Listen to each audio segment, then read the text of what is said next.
Colocynthis homeopathic औषधि कॉम्पैरेटिव मेटेरिया Medica अध्याय 357, 358, 359, doctor Narayan चंद्र घोष, भाग 1। इजिप्ट के एक तरह के गुल्म या पौधे के सूखे फल की छाल और बीज निकाल देने के बाद बचे हुए गूदे से इसका टिंचर तैयार होता है। यह फल बहुत तीता है। क्रोधी व्यक्ति जो जरा सी कोई बात पूछने पर गुस्सा हो उठता है या बुरा मान जाता है, जिन स्त्रियों के अधिक ऋतुस्राव होता है, जो आलसिन हैं, और जो व्यक्ति जल्दी जल्दी मोटे हो जाते हैं, उनके शरीर में इसकी क्रिया जल्दी होती है। किसी भी तरह के स्नायुविक दर्द, सिर दर्द, पेट में मरोड़ या ऐंठन का दर्द, गृध्रसी, वात, साइटिका, कटिवात इत्यादि कई बीमारियों में यह जादू का सा काम करती है। जिस समय हवा ठंडी और धूप तेज रहती है, उसी समय अगर कालोसिंथ का प्रयोग किया जाए तो इसकी क्रिया शीघ्र प्रकट होती है। इसका मानसिक लक्षण बहुत उत्तेजित, क्रोध, घृणा में, दर्द, ऐंठन, कोंचने और मरोड़ सा, किंतु स्क्रू से पेंच कसने की तरह दर्द होने पर, लोबेलिया इरिनस। चरित्रगत लक्षण 1। बहुत अधिक क्रुद्ध होने के बाद किसी बीमारी का पैदा हो जाना, जैसे दस्त, कै, पेट में दर्द, ऋतु बंद हो जाना, फिट आना, मस्तिष्क की बीमारी इत्यादि, कैमोमिला। 2। एकाएक जल्दी से बाई और माथा घुमाने पर सिर में चक्कर आना। 3। साइटिका नामक स्नायुशूल के दर्द में बाई उरु, संधि में ऐंठन का दर्द, रोगवाली करवट दबाकर सोना। 4।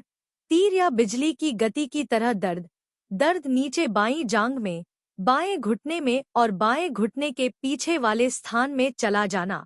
दाहिनी ओर का साइटिका का दर्द, उसका नीचे दाहिनी उरुसंधि में और दाहिने पैर में चला जाना, नेफेलियम। 5। रक्तामाशय और अंत्र, प्रदाह, एंटेराइटिस, पाखाना होने के पहले पेट में जोर का दर्द और कथन, रोगी हाथ से पेट दबा रखता है। 6। शूल का दर्द या डिंबकोश का दर्द व तकलीफ, पेट में ऐसा लगना जैसे किसी ने कड़ी चीज से या हाथ से पेट दबा रखा है, दबाने पर कुछ आराम मिलता है। 7। मुंह तीता, इसमें क्यों ज्यादा फायदा करती है 2, 1 मात्रा दे रहना। शूल का दर्द, पेट में एक तरह का दर्द जो किसी प्रकार के प्रदाह की वजह से नहीं होता और अगर रोगी सामने की ओर झुका रहे, दर्द वाली जगह दबा रखे, पैर समेटकर या पट लेटा रहे तो कुछ घट जाता है। दर्द के जोर के कारण रोगी अक्सर रोता और छटपटाता है। ऐसे दर्द में कालोसिंथ की निम्न शक्ति के प्रयोग से तुरंत राहत पहुंचती है। 200 शक्ति और बहुधरा मूल अर्क से भी तुरंत फायदा होते देखा जाता है। डिंबकोश इत्यादि के दर्द में या किसी भी बीमारी में ऊपर बताए हुए लक्षण आदि रहने पर कोलोसिंथ के प्रयोग से तुरंत दर्द घट जाता है। कोलोसिंथ का शूल का दर्द, कॉलिक, बहुत कुछ स्नायुशूल के ढंग का होता और उसके साथ प्रायः के दस्त का भी लक्षण रहता है। यह के दस्त दर्द की वजह से ही हुआ करता है, पेट की गड़बड़ी की वजह से नहीं। पेचिश की बीमारी में इस तरह का दर्द अक्सर दिखाई देता है। कोलोसिंथ के दर्द में ऐंठन, मरोड़ या खींचन रहती है। मैग्नेशिया फॉस उदर शूल के दर्द में कोलोसिंथ के समान है और बालकों की बीमारी में ये दोनों ही दवाएं फायदा करती हैं। मैग्नेशिया फॉस का दर्द गर्म फोमेंटेशन या गर्म पानी बोतल में भरकर उससे सेकने से घटता है। कोलोसिंथ जैसे जरायु, शूल और मैग्नेशिया फांस शरीर के नाना स्थानों के न्यूरेल्जिया, स्नायुशूल, डिंबकोश का दर्द, साइटिका आदि रोगों में समान रूप से लाभदायक है।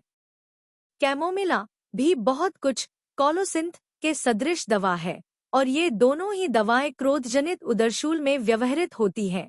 कैमोमिला में बच्चों के उदरशूल में पेट में वायु पैदा होना, अफरा, छटपटाना, रोना, तकलीफ से बेचैन होना आदि लक्षण हैं, किंतु कोलोसिंथ की तरह पैर सिकोड़कर सोना इसमें नहीं है। उदरशूल, कॉलिक के दर्द में कैमोमिला और कोलोसिंथ से फायदा न हो तो मैग्नेशिया फॉस से फायदा होता है। स्टैफिसेग्रिया, पलकों के फोड़े तथा जिनके दांत कीड़े लगकर काले हो गए हैं, उन बच्चों के उदर शूल में उपर्युक्त सभी दवाओं की अपेक्षा ज्यादा फायदा करती है। वेरेट्रम में उदर शूल के दर्द के साथ ललाट पर ठंडा पसीना होता है। बोविस्टा में पैर सिकोड़े रहने या सामने की ओर झुकने से दर्द घटने का लक्षण रहने पर भी भोजन के बाद उदर शूल बढ़ता पाएंगे। इलिसियम एनिसिटम, वायुशूल का तेज दर्द, रोज एक ही समय में दर्द पैदा होना और पेट गड़गड़ाना। डायस्कोरिया, वायु संचित होने के कारण उत्पन्न उदर शूल में ज्यादा फायदा करती है। इसका दर्द नाभि से नीचे की ओर, यहाँ तक कि रागों से शुरू होकर बाद में सारे पेट में फैल जाता है और कभी कभी तो हाथ पैर तक चला जाता है। नीचे कोलोसिंथ के साथ डायस्कोरिया का प्रभेद लिखा जाता है। कोलोसिंथ का दर्द पैर या घुटने सिकोड़कर सोने या सामने की ओर कसे कुछ कम पड़ता है। डायस्कोरिया का दर्द ठीक इससे उल्टा है, अर्थात सिकुड़कर लेटने से और बढ़ता है और पीछे की ओर झुकने या सीधे रहने से कुछ घटता है। इसमें दर्द वाली जगह को दबा रखने से दर्द और भी बढ़ जाता है। स्टैनम बच्चों के उदर शूल में बहुत फायदा करती है।